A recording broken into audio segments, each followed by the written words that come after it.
All right, so we are in chapter 2, part 1, and we're starting at slide 18.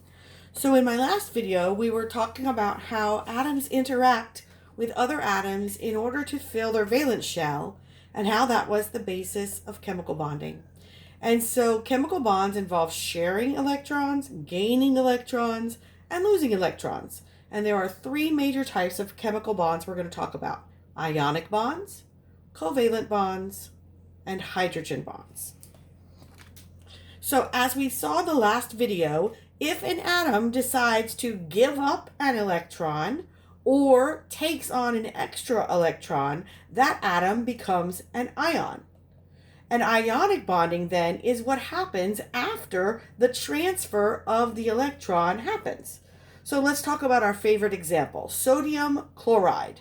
So sodium has one electron in its valence shell, and chlorine has 7 electrons in its valence shell. They both want to fill their outer shells.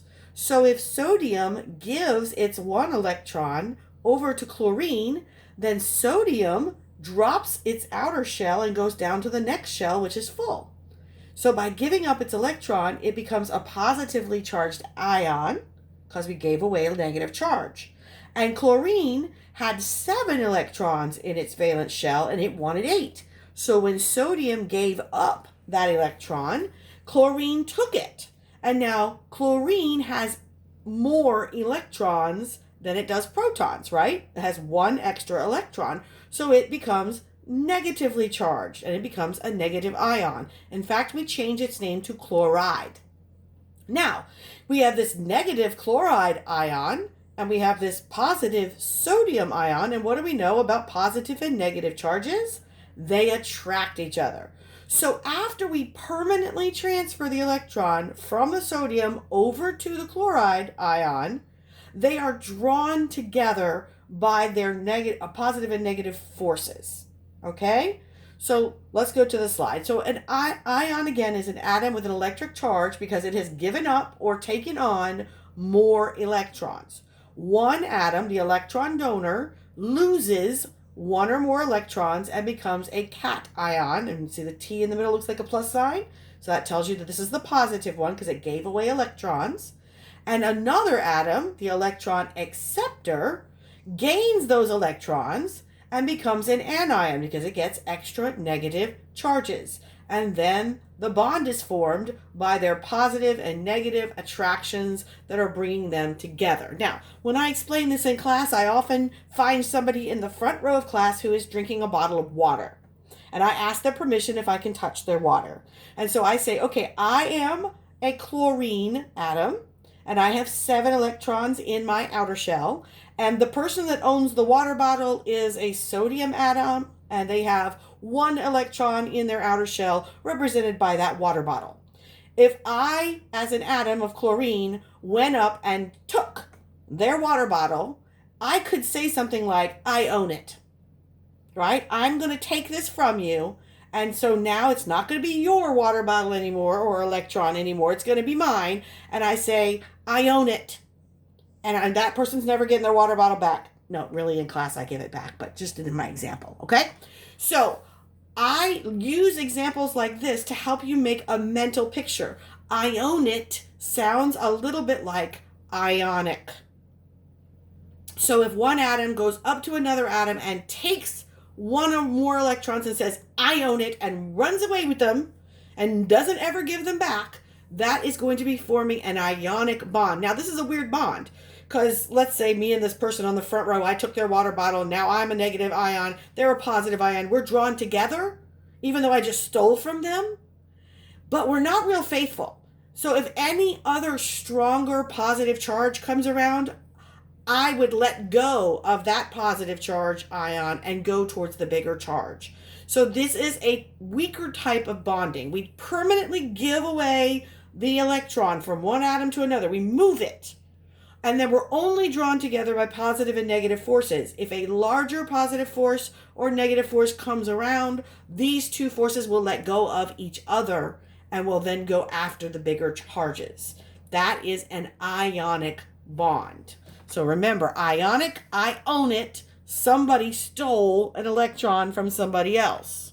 Okay, so here it is in visual form. Here's our famous sodium atom, and here's our chlorine atom. So sodium has 1 in its outer shell, chlorine has 7. And so it's going to permanently transfer this electron from sodium to chlorine. Now, its outer shell is filled, but it's missing an electron, so it's a positive charge.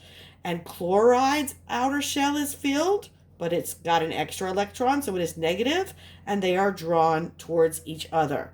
Now, the cool thing about ionic bonds is because they're simply based on the positive and negative charge now of the new ions, they line up. Positive, negative, positive, negative, positive, negative. And in 3 dimensions, that forms crystals. So hopefully you already know that sodium chloride is the chemical formula for table salt. And now you can understand why table salt forms crystals. They're simply lining up positive, negative, positive, negative. And here's an image of those crystals. Okay, so that's the basis of an ionic bond.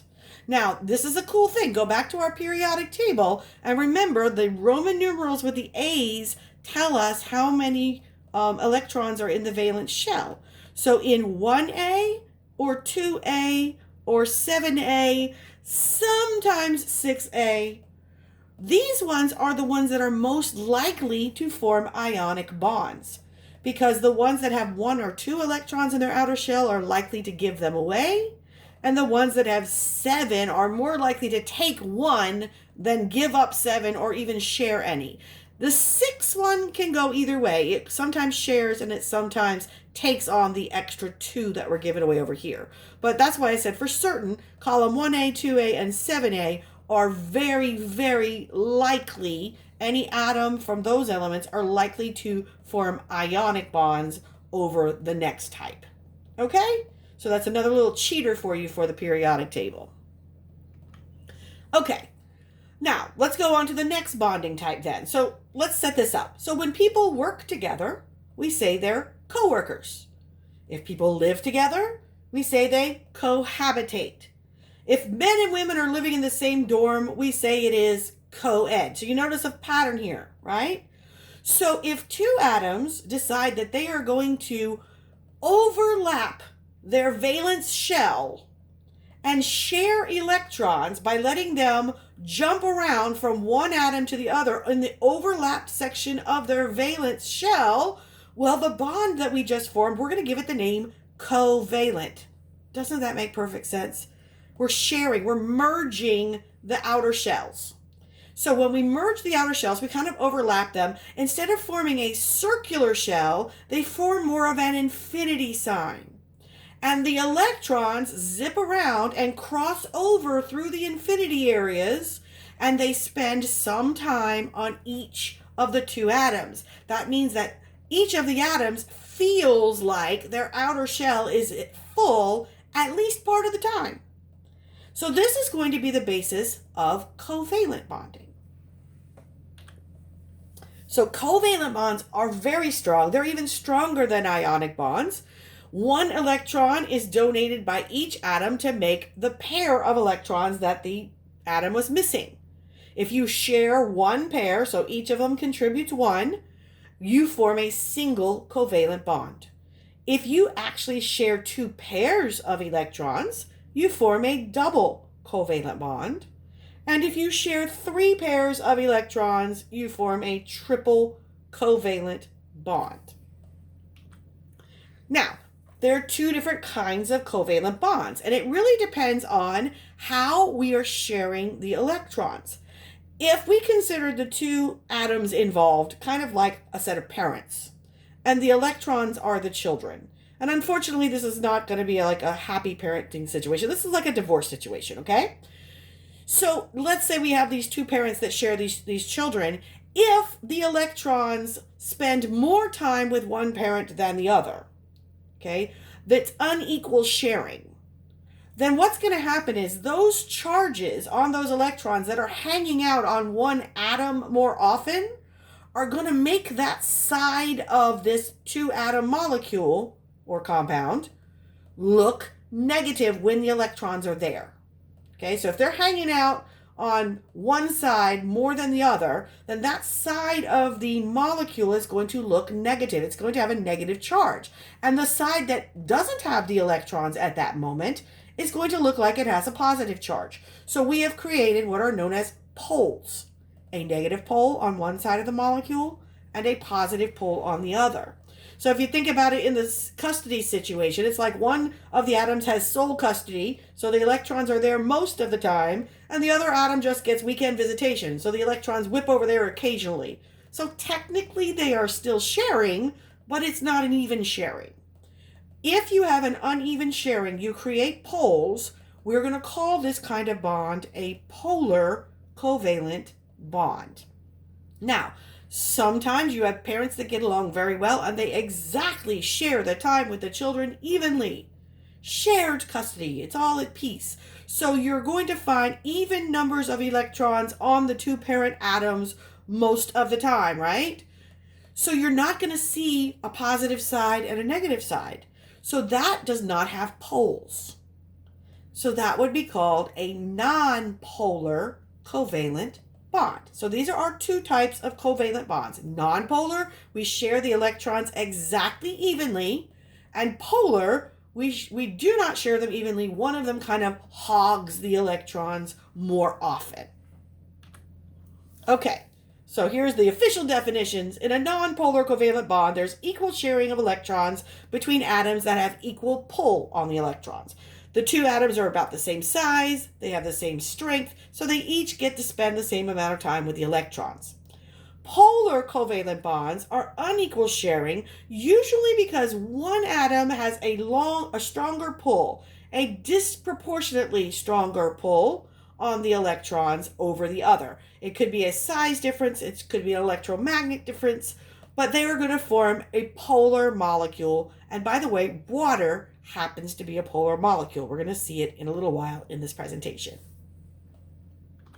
So here are some diagrams. Here's a chart showing us the combination of how you can have single covalent, double covalent, and triple covalent bonds. And I also have added over here to the side, you should be able to tell by looking at the molecule whether it's going to be polar or nonpolar. Non-polar covalent molecules tend to be symmetrical. Polar covalent molecules are asymmetrical, so one of the partners will be bigger than the other. So let's start at the top. So if I take a hydrogen and bond it to a hydrogen, well, it's the same atom, right? So one's not stronger than the other, and they each only have one electron to share. So this is a single non-polar covalent bond. If I let an oxygen share with another oxygen, they need two pairs shared. That's why we have two lines here. Now, they're the same, so no one has more pull than the other. This is a double nonpolar covalent bond. Now, this one's a little trickier. I have a carbon in the middle, but I have an oxygen on either side. So it's the same as the one above, but we put one more atom in between them. These still have equal pull. So even though I now have three atoms in this, the carbon is double bonded to both oxygens. The electrons are not going to jump from one side to the other because of extra pull. This is still double nonpolar covalent bonds this time because there's two of them. If I bond a nitrogen to a nitrogen, it has three pairs of electrons it wants to share. And again, nobody has more pull. So this is a triple nonpolar covalent bond. And finally, we have nitric oxide, which is a nitrogen, which is small, bound to an oxygen, which is bigger. Now it's not even. Now we're going to have more pull towards one side than the other. So this is a double polar covalent bond. Okay, when we form water, we have a big oxygen and we have two little hydrogens. Notice we didn't draw the hydrogens on either side evenly like we did with the carbon dioxide. Instead, the two hydrogens are pushed off and it kind of looks like a Mickey Mouse head.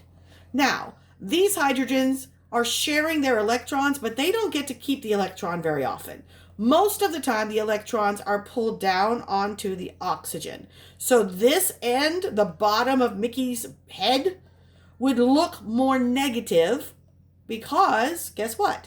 We're pulling them down this side more often. And the tops of Mickey's ears, where we pulled this electron away from, is going to look positive. So this is a polar covalent bond. Now this does something else that's really interesting, and I want to show you while I have this picture up. If this water molecule has a positive end and a negative end, okay, if another water molecule comes up beside it, how is that water molecule going to orient itself? Well, the positive Mickey ears would point themselves towards the negative Mickey chin, right? Because this negative charge would be attracted to the positive charges of the next water molecule. Now, here we're sharing electrons, but if I have two water molecules, they're not sharing anything. They're just drawn together by these partial charges. That's the basis of our third type of bond, which is called a hydrogen bond. So hydrogen bonds are weak polar bonds between adjacent molecules, but we're not actually moving, sharing, or gaining or losing electrons. There's no transfer or sharing of electrons at all. They involve attractions between a slightly positive end of a polar molecule and a slightly negative end of a separate polar molecule. But these hydrogen bonds between water molecules are what hold water together and give us the thing on the top called surface tension that little water skater bugs can stand on. Those water molecules, those hydrogen bonds between molecules, although they are weak, they are effective. And that's what it looks like. You have the attraction between a positive part of one water molecule, and the dotted line represents the hydrogen bond, to the negative end of another water molecule. Okay? So that's our third type of bonding. Now, it is relatively weak. However, it is very important. It's easily broken. So we use hydrogen bonds to hold our strands of DNA together because we have to open and close our DNA all the time to copy down the genetic information. So having a weak bond is a good idea, so it doesn't take much energy to open the DNA. Okay, this is just a single slide just to remind you of something you probably already know, that matter can exist in three separate states. It can be solid, liquid, or gas. A solid means that it has a constant volume and a defined shape. That's what makes it a solid. A liquid has a constant volume, but its shape will change depending on what container you put it in. A gas has neither a defined volume or a defined shape. It will compress to as small a container as you put it in and take its shape, or it will expand to as large a container you put it in and take its shape. Okay, now let's talk a little bit more about chemical reactions. In a chemical reaction, we start with certain things called reactants. That's what we're going into the reaction with. And we end up with products. Now, what changes are the bonds between the reactants. In your body, you have all kinds of reactions going on, things that are building things and breaking things. And all of those reactions, the sum total of all of them, is what we call your metabolism. Some more definitions. Energy is the capacity to do work. Work is movement of an object or changing matter. Now, energy, there's two kinds of energy. Energy, if it is kinetic, it is the energy of motion, and it's the energy that's actually doing something. It's doing work. Potential energy is stored energy. So we're not using it yet. We've made the energy, but we're not using it yet. Now, chemical energy is energy stored in chemical bonds, is a form of potential energy. Okay, so whenever we form a chemical bond and we bring two atoms together and have them interact, we store energy in that bond. So the types of chemical reactions are decomposition, synthesis, exchange, and reversible. So the first two, decomposition and synthesis. If we're decomposing something, it means it's breaking down. If we are synthesizing something, it means we are making it. Okay, so let's go ahead and get those two out of the way. So decomposition reactions are breaking bonds. Now, if bonds mean that we're storing chemical energy, then whenever we break these bonds, guess what happens to the energy? We are going to release it. So in this example, we have some product that is called AB, which means it's got atoms from A and atoms from B hooked together in a chemical bond. If I separate those by breaking the bond into the A's and the B's, okay, I have decomposed something big into its smaller parts. If I use water to break them apart, then it's not only a decomposition, it is called hydrolysis. Hydro means water, and lysis means to break. So I'm breaking with water. So a hydrolysis reaction will always have water added as a reactant. And then we get our product. Now what happens? The water splits, and one hydrogen from the water goes to one of the atoms, and the oxygen and the other hydrogen goes to another atom. Now this is also called catabolism because we're breaking it down. When you break something into smaller pieces, it's called catabolism. I'm going to give you another hint. Anybody have a cat? Are cats known for building things or destroying them? Yeah, they rip things to shreds. So catabolism is shredding things, big things, into smaller pieces. Okay? Now we can do the opposite. We can take atoms from A and atoms from B, and we can join them together to get that product AB. That is a synthesis reaction or anabolism. And I'm taking this and this and this and this and putting them together. It's anabolism. So I'm building something. Now, in order to hook these two together, I have to make these atoms want to interact, these molecules. So often to do that, I have to take out a water. I take a hydrogen off of one molecule and an OH off of the other molecule, and now we will make them interact. So what happens is we pull the water out and we interact them directly to each other. So these are often called dehydration synthesis because we are taking the water out. Another name is a condensation reaction, and in this case, water will always be a product. So in hydrolysis, which is breaking down with water, we add in water as a reactant. In dehydration synthesis, we get water as a product. Most of the reactions we're going to see are going to be that type. Now, you can have one that's kind of a combination. So this time we're starting with two complex things. We have an AB thing and a CD thing. And we're going to do a little square dance do-si-do. We're going to break the bonds and we're going to swap partners. So when we finish, we're going to join A to D and B to C. Now, so first we had to break bonds. That was decomposition. And then we had to build bonds. That was synthesis. That is called an exchange reaction. And then finally, many of the reactions that happen in our bodies are reversible, which means you just saw how synthesis and decomposition are kind of the same thing but going opposite ways. So this happens in our body. So instead of having an arrow that goes one way, we'll see an arrow with two heads. And what happens is if we put in raw ingredients, some of it will make product, but then it'll also go back and fall apart into raw ingredients. And it'll continue doing this until we have about equal numbers. That means we have reached equilibrium. We'll still be making some, but for every one we make, we have one fall apart. Okay? So reversible reactions don't all make product and stay there. They seek equilibrium and they balance opposing reaction rates. If we added in more reactants, we would immediately make more product, but then eventually we would reach a new equilibrium. Biochemical reactions. In our bodies, sometimes reactions don't happen automatically. They don't happen automatically because things have to find each other. They have to localize. And it requires a certain amount of energy for those things to find each other. That amount of energy is called activation energy. The amount of energy needed to start a reaction. And so in our bodies, because we need to have reactions happen, we have these magical protein-based things called enzymes. Now, enzymes belong to a category called a catalyst. And a catalyst is something that makes a reaction happen faster.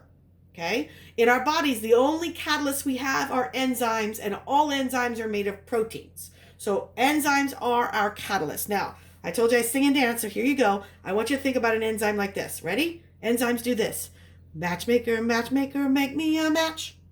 Everybody know that song from Fiddler on the Roof? Okay.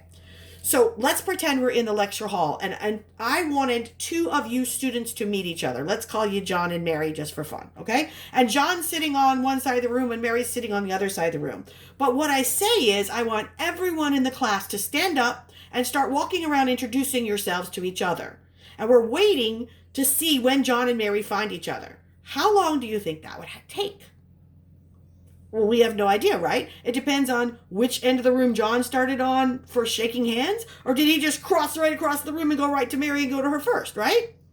So that would be kind of like the activation energy required. We need John and Mary to find each other.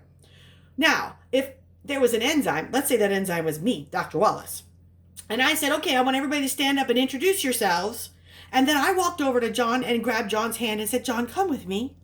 And I walked him across the room directly to Mary and I said, John, this is Mary. Mary, this is John.